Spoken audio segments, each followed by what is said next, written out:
Alright guys, here we are. We're in the home stretch. This is the last section of Unit 3, and we're going to talk about two concepts called chemical reactions and then something called the pH scale. So unfortunately 7 more learning targets for you to look at, so get those down please. So what is a chemical reaction? We talked about this back in section 2 when we talked about forming compounds. A chemical reaction is an event that turns one set of chemicals into another set of chemicals. So your baking soda and vinegar example, when you combine those two, you lose those two chemicals, but you gain other chemicals. So it turns out that the two or more things that you combine in the reaction are called reactants, and the products, the new things that are made, are called the products. So start getting familiar with reactants and products. So reactants, like any compounds, have bonds that held them together. So in a chemical reaction, those bonds are broken, then new bonds are formed to make the new products. The most important thing to remember in a chemical reaction is the number of elements in all the reactants equals the number of elements in all the products. In other words, you cannot make or destroy these atoms. If you've got a total of 20 atoms in the reactants, you got to have 20 atoms in the products. You got to use them all, and you can't create new ones. So let's see that concept here on this example, this chemical equation. So on paper, we look at chemical reactions and they're called equations. So we can actually write down their formula. So we talked about formulas in video number 2, and here are some formulas. Here's methane gas. This is natural gas, like that you burn in your stove in your house if you have a gas stove. And here's oxygen. This is CO2, and this of course is water. So remember, the things that are going to be combined are called the reactants. So both of these are reactants. And then the things that are going to be produced in the chemical reaction are the products. Okay? So it turns out that they're separated by this arrow. This arrow means yield or to make. So if we say this, CH4 plus 2 O2 yields or makes 1 CO2 and 2 H2O. Way back in video number 2, I alluded to the fact that there could be a number, a large number in front of a molecule or compound. Here's an example of that. See that big 2, a coefficient? See that big 2? It's also a coefficient. Okay? It turns out that there's a big 1 here and there's a big 1 here, but we just don't write it. It's kind of like an algebra. When you say x plus 2 equals 6, it's assumed that the x is actually 1x. Okay? So in the case of the imaginary 1 here, that means there's 1 carbon and 1 hydrogen times this number here. So 1 times 4, there's 4 hydrogens. This is a balanced equation. Remember earlier I said that it has to have the same number of atoms on the left side as it does the right side?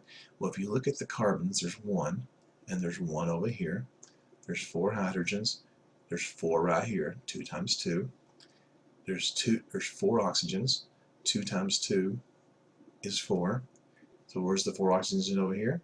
There's 2 oxygens here, and then 2 times this imaginary little 1 is 2. So there's 2 oxygens here, and 2 here, that's 4. So 4 on this side, 4 on this side. So this is a balanced equation. So in order for you to understand a chemical reaction, you first have to write it as a balanced equation.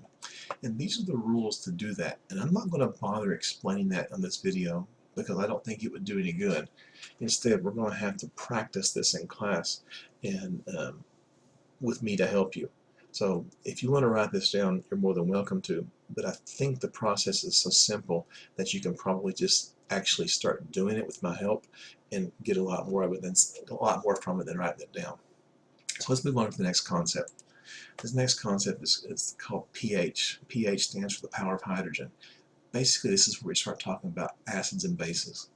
Now, not all substances in the universe are acids and bases, but some are. And it turns out that the pH scale is a way to measure how strong the acid or base is. And the pH scale actually ranges from 0 to 14, with 0 being the acid end, very strong acid end, and 14 being the base end, very strong base end. Okay, acids and bases themselves have different properties, and I'm going to let the chemistry teachers teach you the different properties, but I'll give you one of them. All acids are sour, and that's what gives things like lemon juice its sour flavor. Okay, lemon juice is a very strong acid. The definition of an acid is a substance when mixed with water releases hydrogen ions. We talked about ions back in section 2, a charged atom. Well, it turns out that if you mix an acid with water, these will be released. Okay, and another kind of ion called a hydroxide, which is the OH negative ion, if you mix those substances, bases, with water, they release these ions. So these two ions are very important when talking about acids and bases. So let's look at the pH scale in terms of of graphics. Now the colors really don't mean anything. Just letting you show that they're different. Acids and bases are different. So here's 7 right in the middle. That's neutral. And it turns out that as you go towards 0, it gets more and more acidic, stronger and stronger. And as you get towards 14, it becomes more and more alkaline or basic. Alkaline and base is the same thing. Okay. So how do you define an acid or base on the pH scale? You have to say any solution below 7 is an acid. You can't say 7 or below. Okay. Below 7 is an acid, above 7 is a base or alkaline. So what happens to these ions that we mentioned earlier? Well, it turns out that the hydrogen ion is the acid ion. Okay, and as you get towards 0, the concentration of those grows. So watch this triangle grow and grow and grow in height. And as you get towards 14 from neutral, the amount of hydroxide ions grow. So even the strongest acid has a trace amount of hydroxide ions, and vice versa. The weakest base has a trace amount of hydrogen ions. So here's some examples of formula that are some common acids. Hydrochloric acid, sulfuric acid, the stuff found in car batteries, nitric acid, a very strong acid against metals, and then carbonic acid, which is the bubbling, fizzing part of your pop, of your Pepsi, your Coke, or whatever. Bases contain the hydroxide group, the OH group.